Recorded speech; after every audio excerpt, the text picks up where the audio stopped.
بسم اللہ الرحمن الرحیم۔ السلام علیکم ورحمۃ اللہ وبرکاتہ۔ کون سا عمل اللہ کو پسند ہے یا رسول اللہ صلی اللہ علیہ وآلہ وسلم؟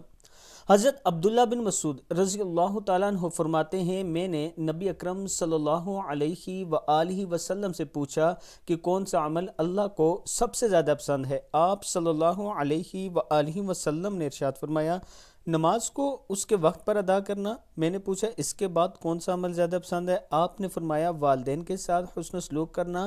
میں نے پوچھا اس کے بعد کون سا عمل زیادہ محبوب ہے؟ آپ نے فرمایا، آپ صلی اللہ علیہ وآلہ وسلم نے فرمایا اللہ کے راستے میں جہاد کرنا۔ حضرت عبداللہ بن مسعود رضی اللہ تعالیٰ عنہ کہتے ہیں، یہ وہ اعمال ہیں جو رسول اللہ صلی اللہ علیہ وآلہ وسلم نے مجھے بتائے۔ اگر میں آپ سے اور زیادہ پوچھتا تو آپ صلی اللہ علیہ وآلہ وسلم مجھے اور زیادہ بتاتے۔ صحیح بخاری اور صحیح مسلم دونوں میں یہ حدیث موجود ہے۔ اللہ تعالی ہم سب کو اس پر عمل کرنے کی توفیق دے۔ السلام علیکم ورحمۃ اللہ وبرکاتہ۔